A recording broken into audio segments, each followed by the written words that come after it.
a grim year of war, the shortest and simplest inaugural on record begins.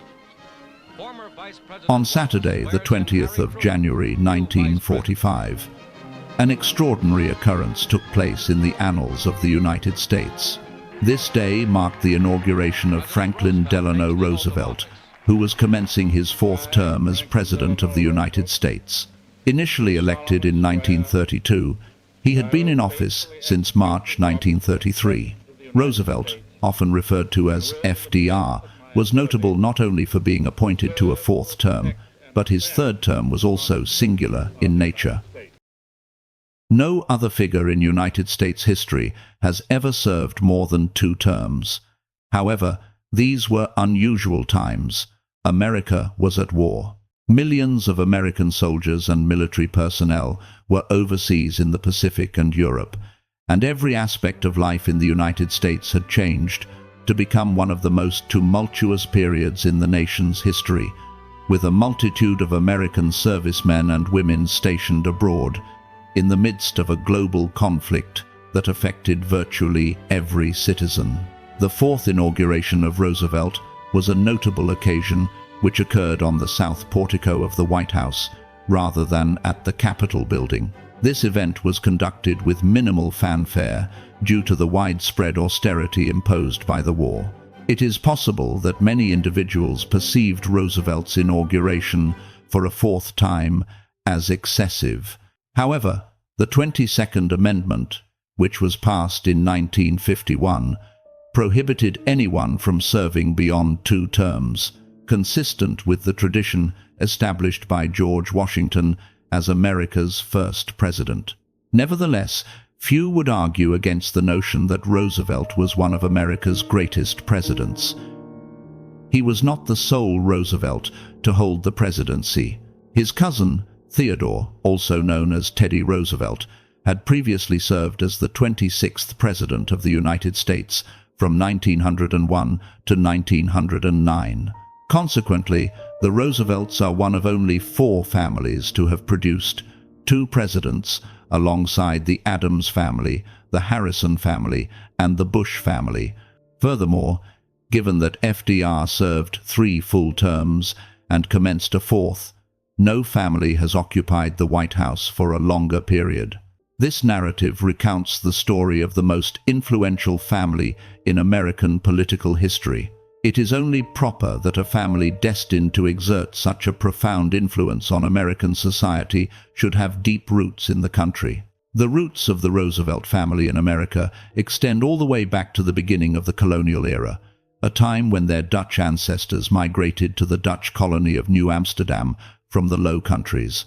This esteemed family ultimately originates from around Tolen in the province of Zeeland in the southern region of the Netherlands. In the year 1723, a man by the name of Claes Martensen from Rosenfeld was born there. Claes is the Dutch equivalent of Nicholas. Martinson signifies the son of Matan. Conversely, Fen Rosenfeld is a geographical surname denoting of the rose field. Thus, his name translates to Nicholas, son of Matan, of the rose field. The designation von Rosenfeld implies that a distant ancestor of the family resided in proximity to a field of roses, likely during the High Middle Ages, when surnames became widely used in regions such as the Low Countries. The Dutch initiated settlement and colonization of the lower end of Manhattan Island and further up the Hudson River from 1625 onwards. In the vicinity of the northern extremity of Manhattan, a small settlement was established, which was referred to as New Amsterdam. At a certain juncture during the 1640s, Claes von Rosenfeld immigrated to this location. Although the precise date of his arrival is not entirely clear, historical records confirm his presence in the area by 1649. During his tenure, Claes von Rosenfeld was the proprietor of a substantial farm situated north of the town, a portion of which encompassed the land upon which the Empire State Building currently stands. Claes and his wife, Januta, were blessed with 5 children that are known to us, born during the 1650s and early 1660s.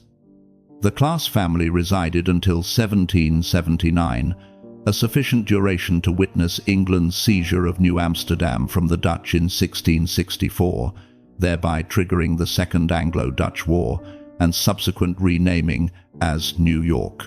Ultimately, English rule was solidified here, and it evolved into one of the 13 colonies that would eventually form the United States in 1776. Amongst Class' offspring, his son Nicholas emerged as the most significant figure in the Roosevelt family's narrative.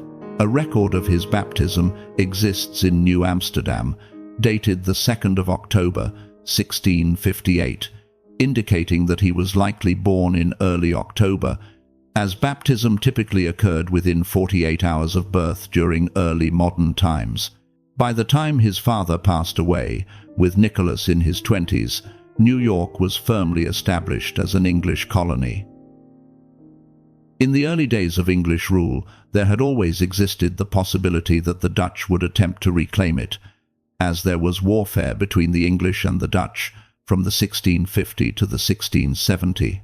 By the 1680, the international situation was undergoing a transformation. The English and the Dutch were now becoming firm allies against France as they endeavored to curb the expansionist ambitions of King Louis XIV of France.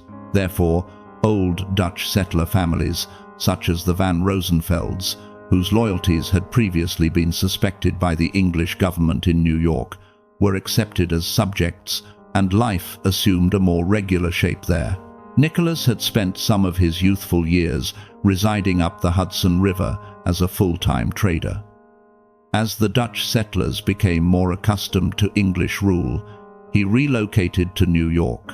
It was he who first initiated the process of adapting his surname to Roosevelt, presenting it as a singular word with a slightly more anglicized pronunciation. Nicholas had numerous sons and daughters, totaling several. Among these, 2 individuals are particularly notable, namely Johannes and James Jacobus. Johannes was the founder of the lineage that would come to be known as the Oyster Bay or Sagamore Hill Roosevelts. The Roosevelt family branch established a connection with Oyster Bay on Long Island, from which President Theodore Roosevelt would eventually emerge. Jacobus was the patriarch of the Hyde Park Roosevelts, who were associated with Hyde Park, situated up the Hudson River in Dutchess County, not far from the town of Poughkeepsie. President Franklin Delano Roosevelt was a member of the Hyde Park Roosevelts. A frequently overlooked aspect of the Roosevelt family history is that several members of the family were inventors. Consider, for instance, Nicholas Jacobus Roosevelt. He was born in New York City on the 27th of December, 1767. As the grandson of Johannes Roosevelt, he was part of a wealthy segment of the family. During the American Revolutionary War, as a young boy, he was relocated from New York City and spent an extensive period of time with his siblings at one of the Roosevelt properties further up the Hudson River, distant from the intense clashes between the British and the colonials vying for control of New York City. Throughout these years, his fascination with engineering began, sparked by his experimentation with constructing a paddle boat that utilized a complex spring system to navigate the Hudson. This marked the inception of Nicholas Roosevelt's enduring interest in engineering. In the 1890s, as a grown man, he closely observed the novel technological advancements surrounding steam engines, manufacturing, and mining that were occurring in England during the earliest decades of the Industrial Revolution. He secured commissions to construct machines that assisted in various mining operations in New York, New Jersey, and Pennsylvania. However, his most significant contribution to the world of engineering and industrial development came in the early 19th century, when he returned to working on boats. He partnered with Robert Fulton to develop the first practical steamboats utilizing paddle wheels. These enabled travel using some of the earliest steamboats on the Ohio and Mississippi rivers and were an important stepping stone in the development of ocean-going steamboats. Roosevelt and Fulton ultimately had a falling out over a patent dispute. Generally, Credit is given to Fulton for the breakthrough in introducing paddle wheels, largely due to his vibrant personality and accomplishments, including the construction of the first working submarine. However, it was actually Nicholas who initially proposed the paddle wheel design. Thus, prior to their significant impact on America's politics, a member of the Roosevelt family contributed to the development of the steamship, an invention that played a critical role in shaping the 19th century and the modern world. Individuals residing in New York and along the East Coast during the 19th century would have regularly read about other Roosevelts in the newspapers or heard about their activities. Nicholas' brother, James, for example, was one of New York's wealthiest businessmen, possessing a valuable import business. Among his sons was James John Roosevelt, arguably the first Roosevelt to attain national political prominence. Born in New York in 1795, James John did not inherit a substantial portion of the family business as a young man. Instead, he attended Columbia College, where he pursued a career in law. This served as a catalyst for his future endeavors in politics. He became an early member of the Democratic Party following its founding in 1828 and campaigned energetically on behalf of Andrew Jackson to secure a victory in the presidential election that same year. In 1841, James John was elected to Congress to represent New York's 3rd Congressional District in the House of Representatives, a position he held for 2 years prior to returning to the practice of law. Additionally, his marriage brought with it significant national political connections, as James John wed Cornelia Van Ness, the daughter of Cornelius Van Ness, who served as the governor of Vermont between 1823 and 1826, and subsequently as Jackson's ambassador to Spain between 1829 and 1836. In the 19th century, several other prominent Roosevelts emerged. One such individual was James Henry Roosevelt, a businessman and philanthropist who provided financial backing for the establishment of Roosevelt Hospital in New York, now known as Mount Sinai West. Additionally, Clinton Roosevelt was a notable inventor and lawyer. Furthermore, George Roosevelt distinguished himself as a hero of the American Civil War, earning the Medal of Honor for his bravery at the Battle of Gettysburg. The roster of notable Roosevelts continues with numerous other individuals. James Roosevelt, brother of the inventor Nicholas, bequeathed the majority of his fortune and business empire to his eldest son, Cornelius, thereby rendering him one of the 5 or so wealthiest businessmen in New York City during the mid-19th century. This circumstance is notable, for Cornelius was a part of the Oyster Bay Roosevelts, the branch from which the first Roosevelt to enter the White House was descended. Consequently, the ascent of Teddy Roosevelt was inevitably facilitated by his family's considerable wealth. Cornelius Roosevelt was born in 1794 as a great-great-great-grandson of Claes van Rosenfeld, the founder of the Roosevelt dynasty in America, who had immigrated from the Netherlands back in the 1640s. He upheld a legacy of distinction. Cornelius proved to be an astute businessman, and after joining the company in the late 1810s, he successfully persuaded his father to initiate a shift towards the importation of glass.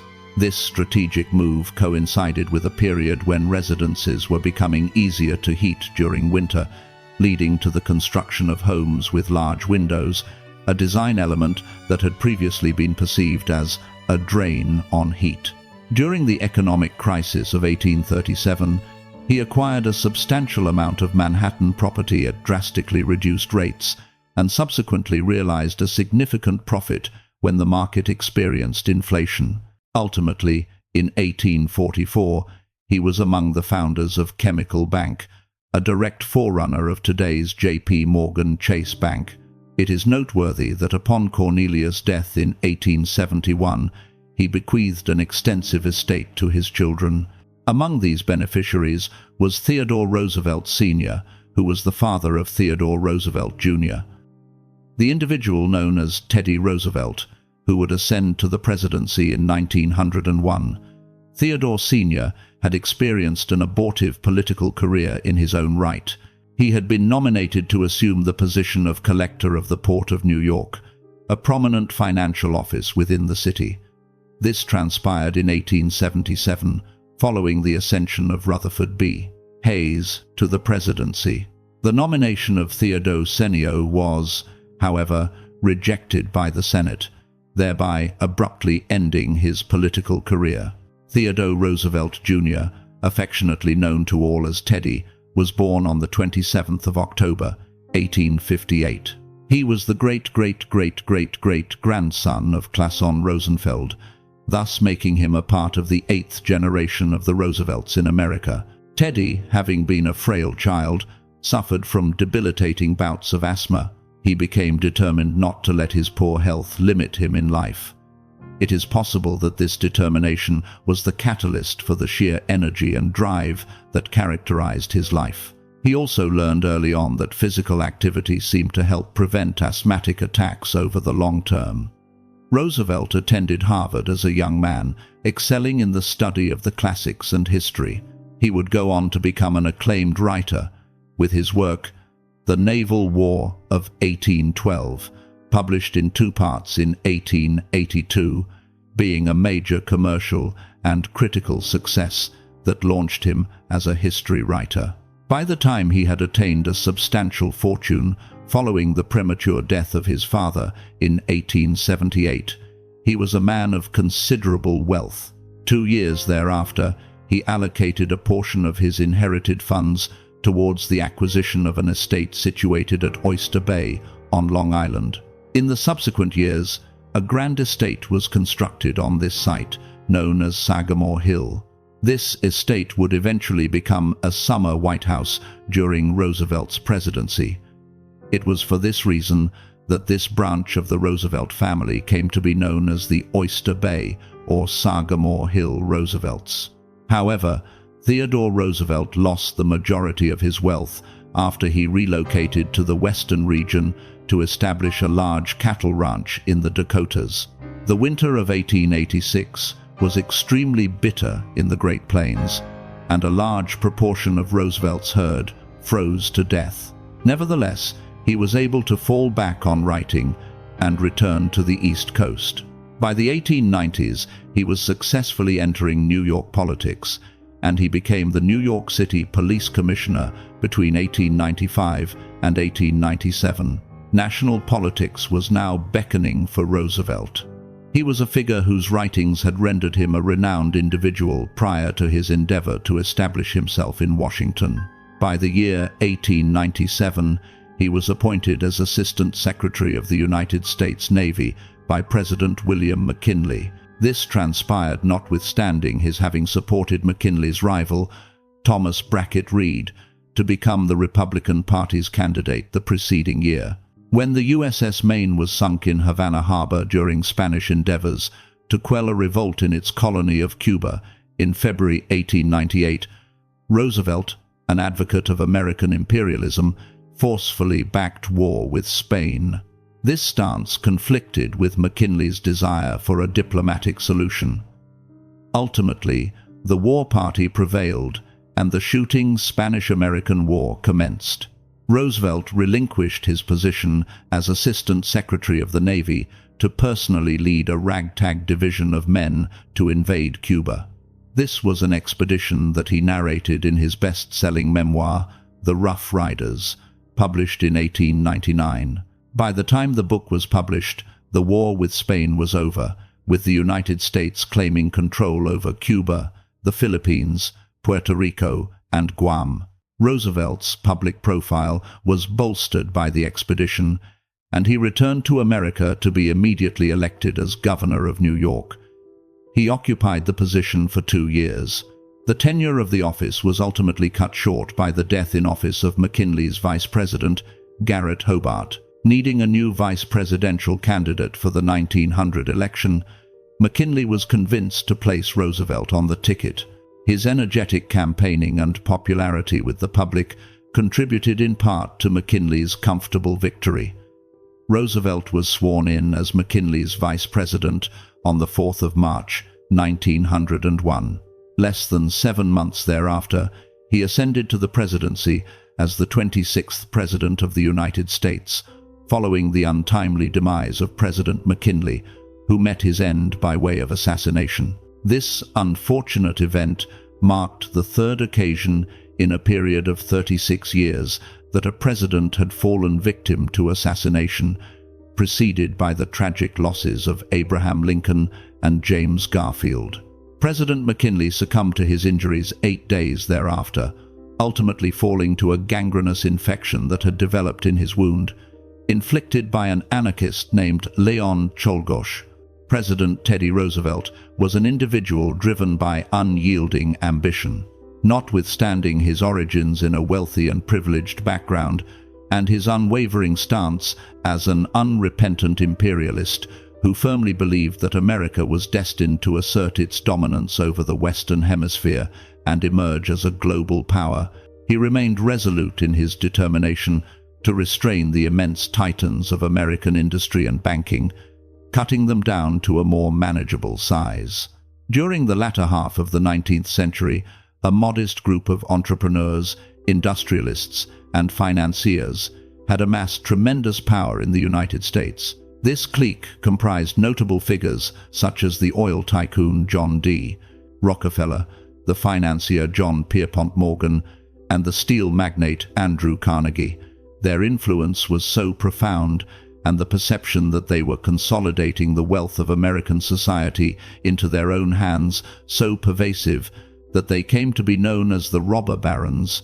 Roosevelt articulated his intention to rectify this imbalance, vowing to reduce their sway and redistribute the nation's wealth to the broader populace, thus ensuring a more equitable allocation of resources among the general population, a move that would ultimately benefit the vast majority of citizens in the country. He presented this as an offering to the American people, a square deal whereby he would break up the monopolies, protect the country's resources, and distribute wealth to a great extent. This was a populist message at a time when millions of people were streaming into America from Europe and living in sprawling tenements in cities like New York in appalling poverty. At the same time, multi-millionaires, billionaires in modern terms, were growing wealthier by the minute. Roosevelt's policies continued the progressive program of presidents like Grover Cleveland and shaped United States economic policy for the first half of the 20th century. Ironically, though, the greatest success of Teddy Roosevelt's policies was achieved in 1911, 2 years after he left office. It was not until that point that Rockefeller's Standard Oil was broken up into 34 distinct companies, thereby terminating its monopolistic control over the United States oil industry.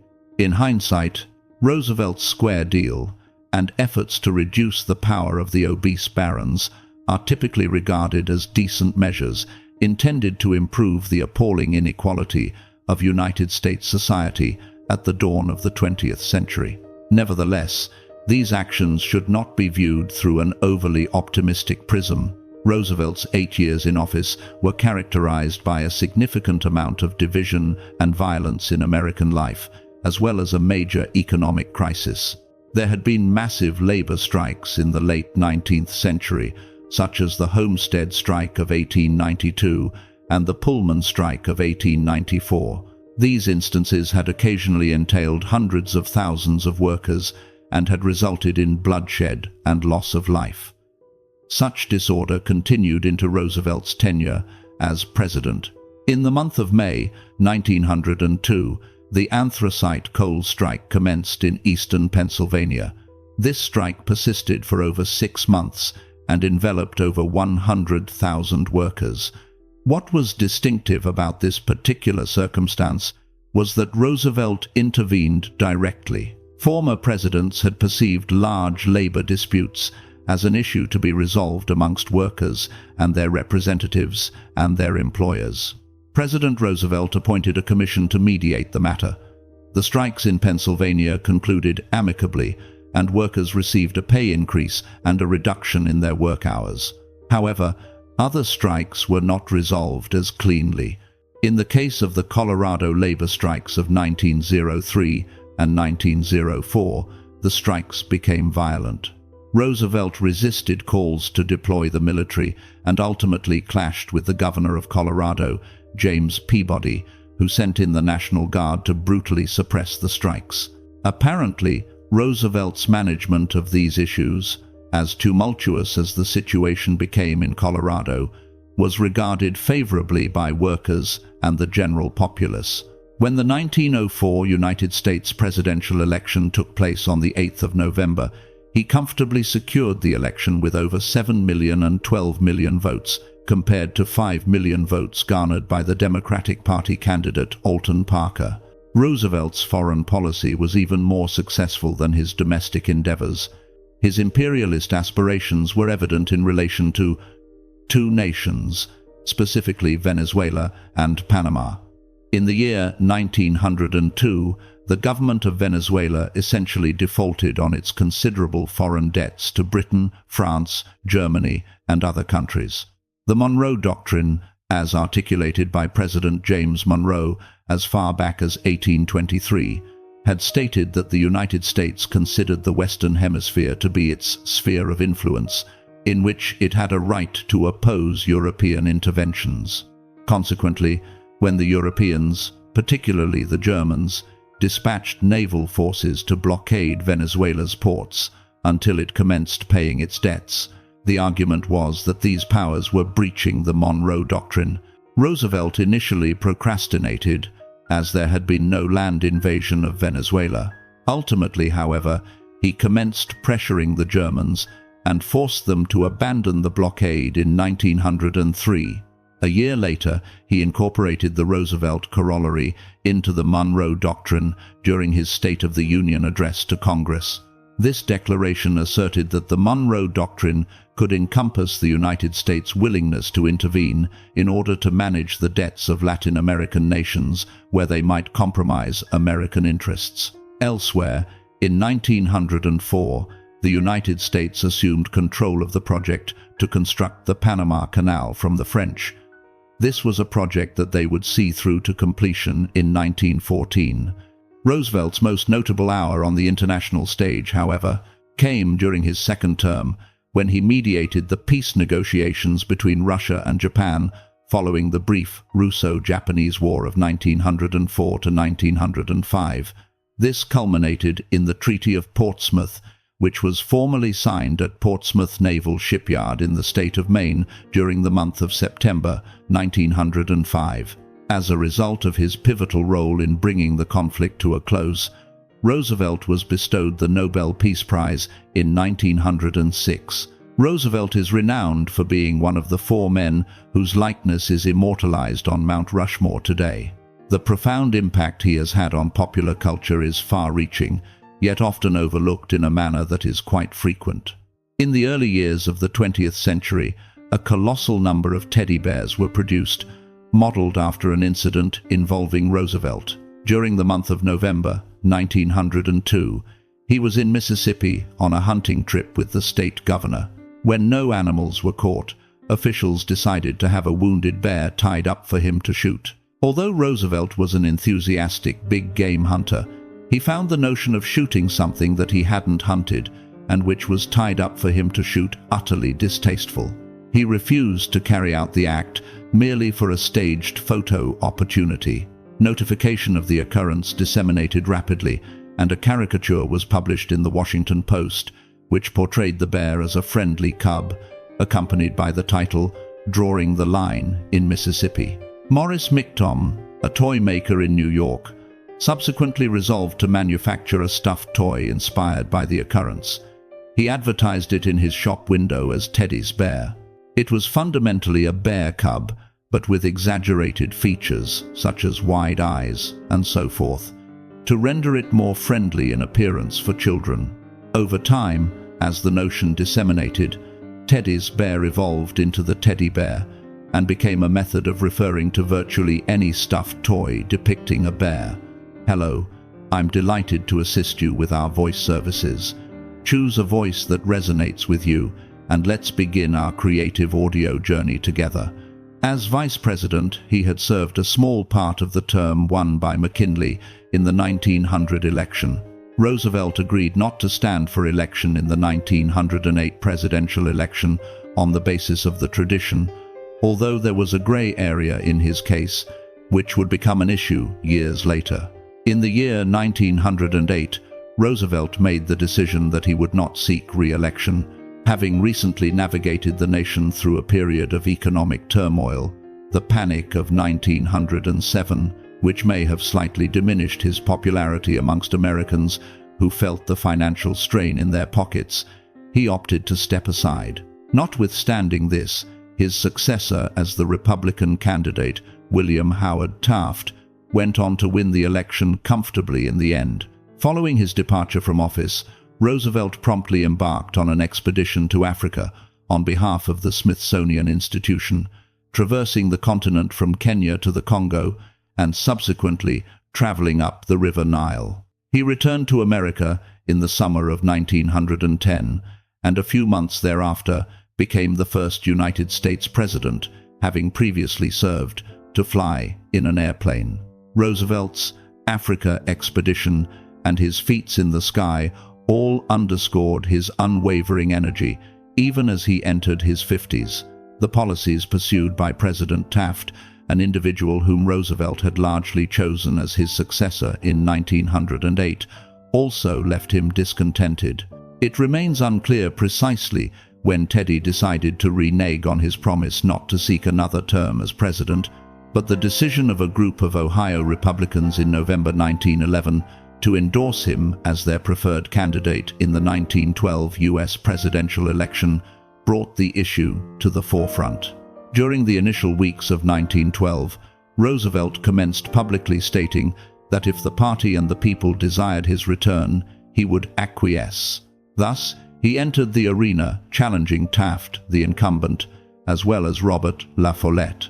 The process, which unfolded in the months that ensued, was unparalleled in American political history.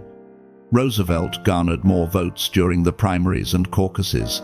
The system of electing a Republican candidate was undergoing transformation at that time, and no one was certain who would ultimately gain the nomination. A large portion of the Republican Party establishment closed ranks behind Taft, unhappy at Teddy's decision to renege on his promise not to seek a third term. Ultimately, when the Republican Party convention convened in Chicago in the middle of June 1912, Taft secured the nomination. Nonetheless, the outcome was far from conclusive, as numerous delegates remained undecided, and Roosevelt's supporters ultimately decided to abstain in the final votes. Consequently, Roosevelt promptly formed the Progressive Party, better known colloquially as the Bull Moose Party, and proceeded to contest the election as a third-party candidate. It is a testament to his immense popularity in America that, despite splitting the Republican vote, Roosevelt still garnered over 4 million votes and 27% of the total vote.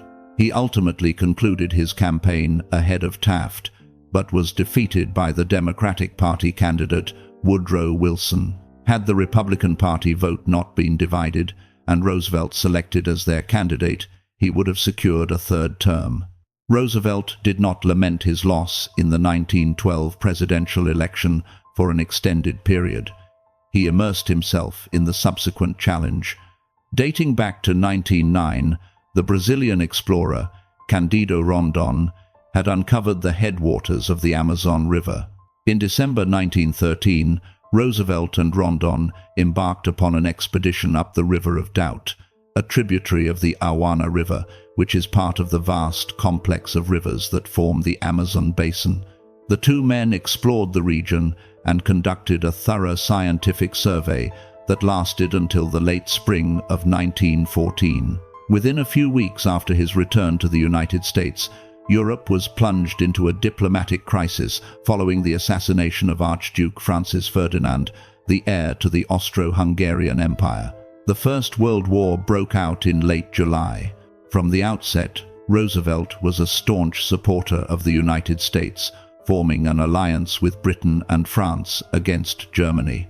When the sinking of American ships in the Atlantic by the Germans ultimately resulted in the United States' entry into the war in April 1917, Roosevelt endeavored to lead the first American expeditionary force to France, envisioning a revival of the glorious days of the Rough Riders in Cuba 19 years prior. Nevertheless, at an age approaching 60, Roosevelt's efforts were thwarted by Wilson.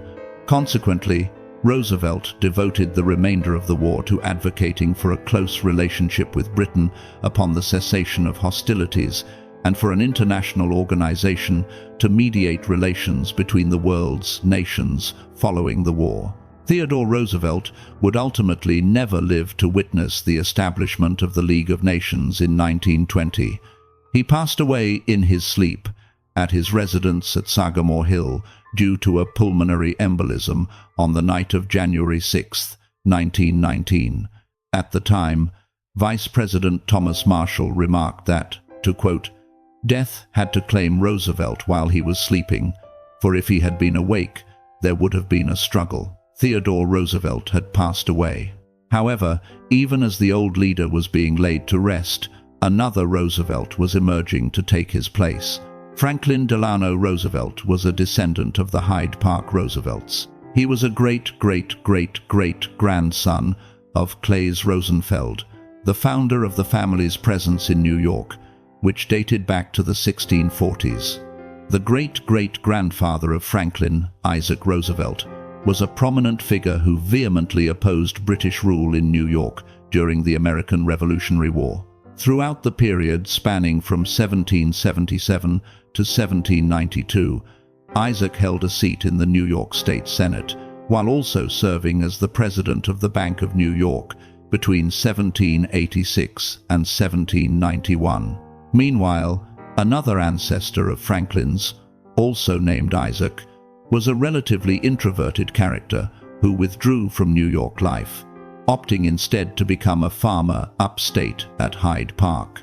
It was there that he constructed the Isaac Roosevelt House, an exemplary model of a federal-style country house which still stands today and is listed on the National Register of Historic Places.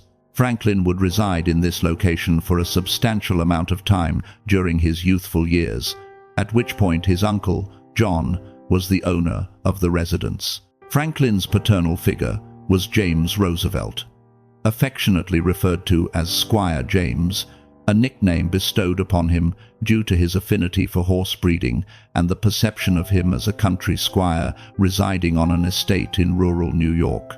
Throughout his lifetime, he maintained involvement with the Democratic Party, notwithstanding frequent proposals to appoint him to a position of moderate rank within the administration of President Grover Cleveland and other senior Democratic politicians. Squire James spent the majority of his life as a gentleman of leisure at Hyde Park, relying on the wealth inherited from his family. At the time of Franklin Delano Roosevelt's birth, on the 30th of January, 1882, Squire James was in his mid-50s. Franklin was born of his second marriage to Sarah Delano, a woman 26 years his junior. He was given her maiden name as his middle name, a practice commonly observed in Gilded Age America. Franklin's childhood was largely influenced by his protective mother, as he was her only child. He attended Harvard, where he delved into the study of history, and subsequently pursued his education at Columbia Law School in 1904. Although he practiced law for a time in New York City, he was greatly impressed by the career of his Oyster Bay cousin, Teddy, who was then president, and decided he too wanted to enter politics. Following the traditional path of his family, Franklin supported the Democratic Party and obtained a position representing the party within the New York State Senate in 1911. 2 years later, he was appointed Assistant Secretary of the Navy in the administration of Woodrow Wilson, the same position Teddy had first held in Washington 16 years earlier, when McKinley first became president. By then, he had married Eleanor Roosevelt, his fifth cousin, and started a family. Franklin's marital infidelity was a significant issue, as he engaged in an affair with a secretary, Lucy Mercer, which occurred in the mid-1910 and never fully recovered. This incident took place while Roosevelt served in Washington, but it did not ultimately result in divorce. Eleanor played a major role in Franklin's career for decades to come, despite this challenge. The complexities of their relationship were further exacerbated by Roosevelt's health issues. On the 10th of August, 1921, while on vacation in Maine, Franklin began to experience a fever and nausea. In the aftermath of his illness, his health deteriorated, and he ultimately developed paralysis in his legs. Over the subsequent weeks, a multitude of diverse health issues emerged. Although he would recover from certain ailments, he never walked unaided again and suffered from numerous other health complications for the remainder of his life.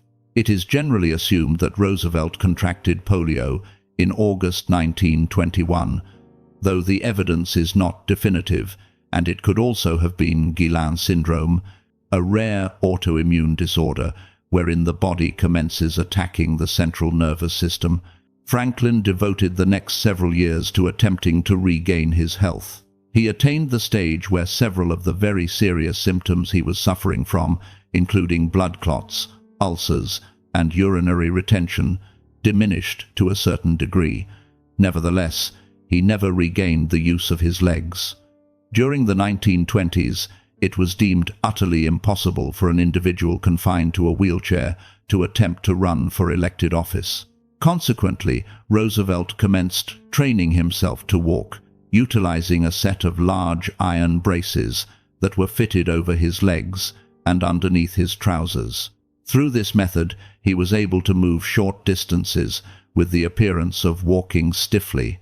At the podium, he was also capable of delivering a speech. In 1924, he made his first political appearance in years at the Democratic National Convention, where he unsuccessfully endorsed the Irish-American governor of New York to be the Democratic candidate in the presidential election that year. He repeated his endorsement of Smith in 1928, and on this occasion, Smith became the party's candidate. "Hello, I'm delighted to assist you with our voice services. Choose a voice that resonates with you, and let's begin our creative audio journey together." Roosevelt entered the White House 24 years after his cousin, Teddy, had departed from it. Although they had led different political parties as president, Franklin D. Roosevelt had no reservations about alluding to his cousin's legacy in framing his policies. He invoked the spirit of Teddy's square deal when he informed the American people that he was going to provide them with a new deal that would lift the country out of the Great Depression. This is precisely what he accomplished. The first 100 days of Franklin D. Roosevelt's presidency in 1933 were amongst the most energetic in American presidential history. He established a range of new government bodies to initiate a massive infrastructure and public building program. Throughout the 1930s, this endeavor put millions of American men back to work constructing houses, bridges, schools, hospitals, and roads. Franklin D. Roosevelt was also determined that the kind of speculative financial activity that had characterized Wall Street in the 1920s and had led to the crash in 1929 should not be allowed to happen again, at least not in his lifetime. Regulations were introduced that curbed Wall Street's worst habits for half a century. More broadly, the New Deal aimed to create a middle-class society, one in which people were able to earn a decent living, purchase a home, and raise a family if they worked hard and did the right thing. The United States of America was not only extricated from the Great Depression, but its post-war prosperity was also shaped until the conclusion of the 1960s. Conversely, the Great Depression was being alleviated in a distinctly different manner in Europe. Throughout the 1930s, fascist and corporatist groups usurped power in Germany, Austria, Spain, and Portugal. In Germany, the Nazis and Adolf Hitler ascended to power in 1933 with the explicit objective of establishing a new German Reich or empire that would encompass much of Europe. Ultimately, the Nazis' expansion into Poland in September 1939 triggered a war for which Britain and France were unprepared. The Low Countries and France were conquered in the summer of 1940, leaving Britain largely on its own against German forces. Prime Minister Winston Churchill reached out to Roosevelt and appealed to their two countries' common background as English-speaking democratic nations with similar values. Roosevelt was anxious to join the fight against Nazism, but public opinion in the United States was opposed to becoming involved in what was viewed as a European conflict. Franklin Delano Roosevelt did begin to send large amounts of aid to Britain via the Lend-Lease program. In the midst of this, Roosevelt also decided, just like his cousin Theodore in 1912, that he wanted to serve a third term as president. He justified this move with the tradition set by George Washington on the basis that there was an emergency situation given the war in Europe. Clearly, the American people agreed. Roosevelt obtained 5 million more votes than his opponent, Wendell Willkie, and received 449 electoral college votes to Willkie's 82. Despite the justification for his actions, there was an implied criticism of Roosevelt's position which came after the war. By 1945, Roosevelt had stood for election and won a fourth term as president. Although Roosevelt passed away merely 82 days after his fourth inauguration, the 22nd Amendment to the United States Constitution was enshrined in law in 1951, stipulating that no future president could serve more than 2 terms. Dating back to 1939, Roosevelt was eager to bring the United States into the war from its earliest days. Nevertheless, he was unable to overcome the isolationist streak in American society. It required a shock to the system to draw the United States into the war. On the 7th of December 1941, the Japanese launched a surprise attack on the United States Pacific Fleet at anchor at Pearl Harbor in Hawaii. At the same time, they also launched assaults on the Philippines and Britain's colonies in Southeast Asia. The day following, Roosevelt delivered a renowned address before Congress and the nation, wherein he proclaimed the 7th of December to be, in his words, a date which will live in infamy. 33 minutes later, the United States declared war on Japan. They formed an alliance with Britain and its Commonwealth allies, as well as the Soviet Union, which had been invaded in late June 1941 by Nazi Germany. Churchill persuaded Roosevelt of the strategic imperative of concentrating on vanquishing the Germans in Europe and North Africa first, prior to addressing the Japanese. Roosevelt acknowledged that this approach was the most prudent course of action, while also dedicating substantial resources to the war effort in the Pacific. A multitude of initiatives were undertaken, including the Gilded Age, a bombing mission against Tokyo on the 18th of April 1942, aimed at bolstering the morale of the American people. By the conclusion of 1942, the Russians had successfully halted the German advance, bringing it to a complete standstill. By 1943, they had commenced pushing the Germans backwards in a westerly direction. A significant portion of the fighting that year centered on the Battle of Kursk, the largest tank battle in recorded history. In this regard, it was noteworthy that the Americans provided the Soviets with over 7,000 tanks during the course of the war. Needless to say, Roosevelt was not overseeing all of this by himself. He was a chief executive, officiating over subordinates who carried out the day-to-day tasks of creating the war economy. He was exceedingly busy in other ways as well. As the war progressed, there were frequent conferences of Allied leaders, including those with Pope Pius, which demanded his attention, particularly in relation to the ongoing struggles in Rome and other key places such as Berlin.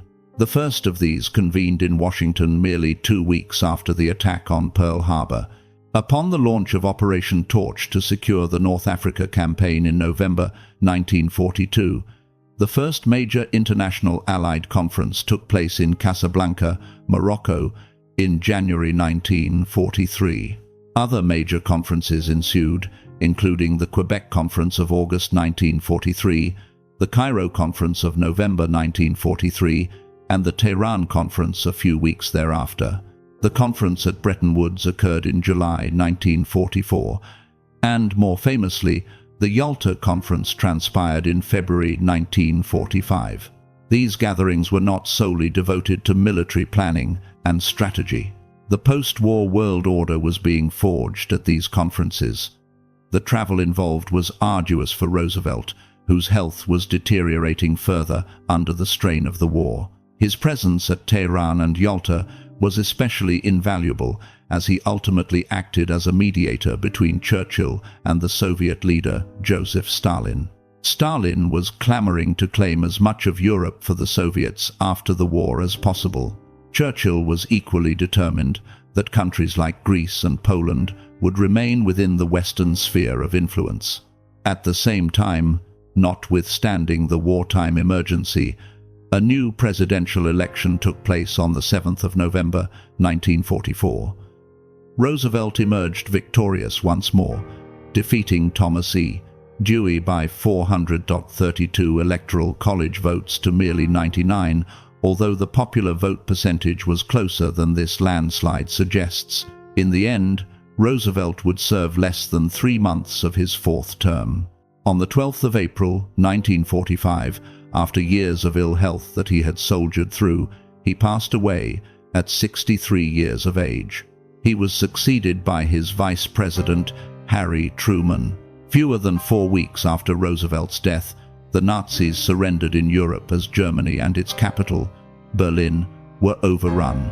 The war with the Japanese lasted slightly longer, ultimately culminating in the dropping of the atomic bombs on Hiroshima and Nagasaki in August 1945. Franklin Roosevelt's death took many by surprise. The extent of his illness had been covered up for years. Throughout his tenure as President of the United States, spanning over 12 years, Roosevelt was seldom seen in public in his wheelchair for the majority of that period. His public image was meticulously crafted to conceal the true extent of his illness from the American people.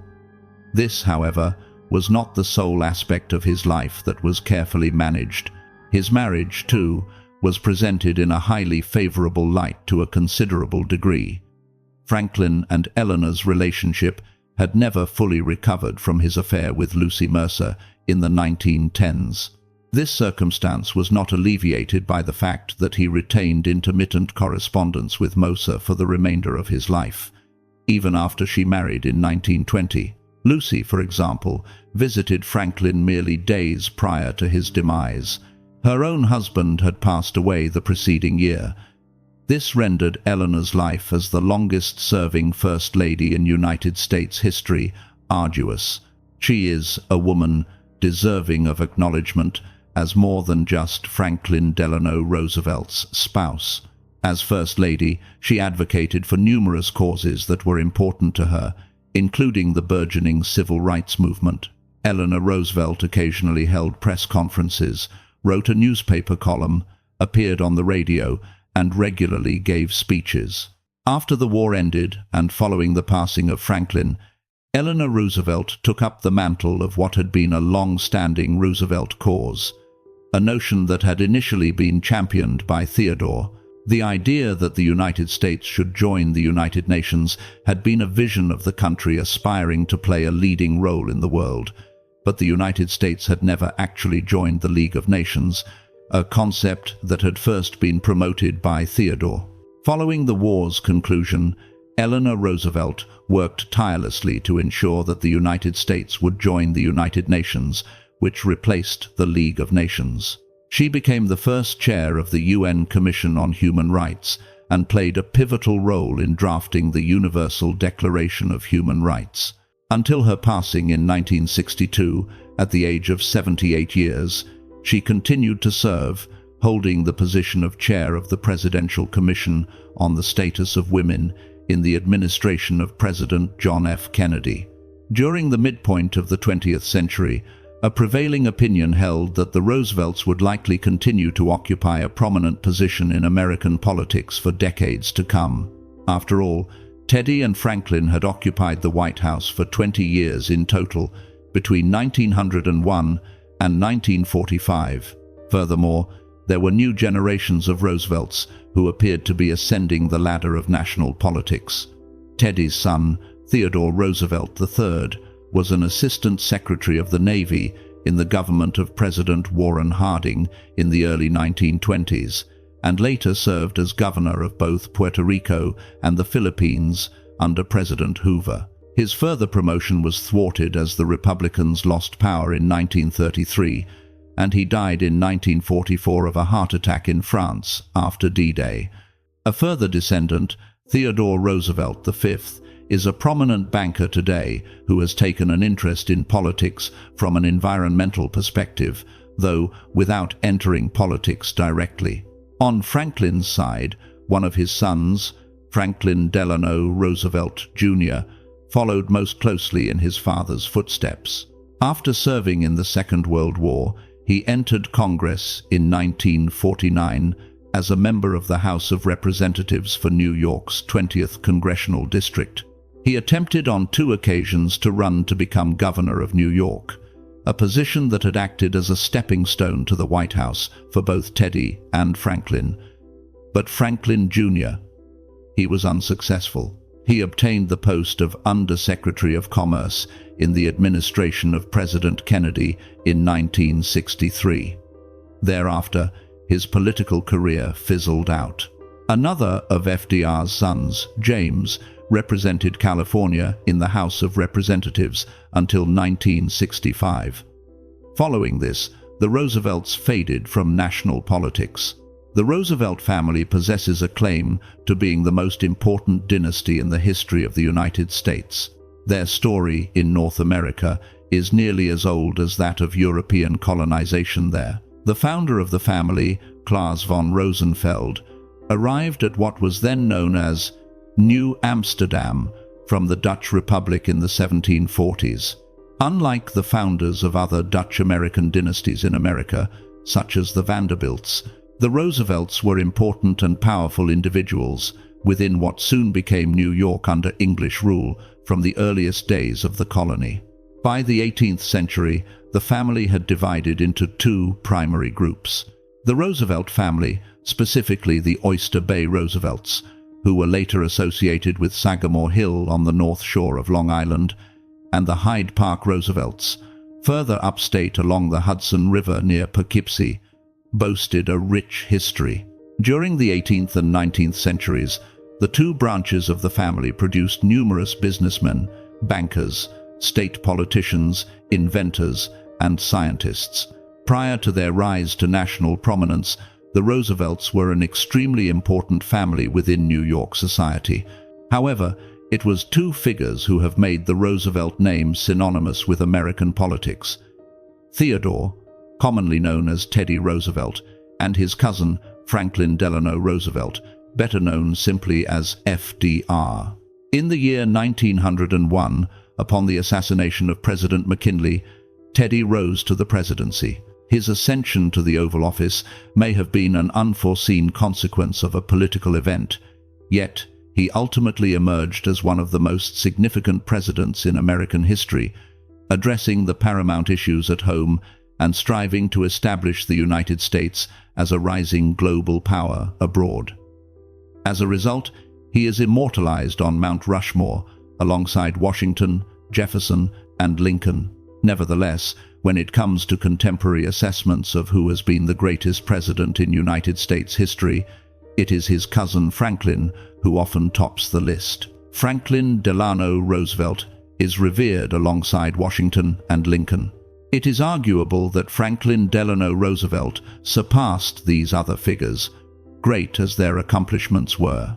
He not only lifted the United States out of the Great Depression in the 1930s, but from 1941 he was America's wartime leader against both the threat of Nazism and that posed by the Empire of Japan. No other leader in United States presidential history has led the country through 2 crises of this magnitude. Although they have faded from the national stage since Franklin Delano Roosevelt's time, they remain a highly significant family in the history of American political life. What is your opinion of the Roosevelts? Was this the greatest political dynasty in American history? Or was there a dangerous tendency in the Roosevelts to try to cling to power, as exhibited in Theodore's founding of the Bull Moose Party, to try to win a third term as president, and Franklin Delano Roosevelt being the only man to serve a third, then a fourth term as President of the United States. We request that you inform us in the comments section. And in the interim, we extend our sincerest gratitude to you for viewing our presentation, which we truly appreciate.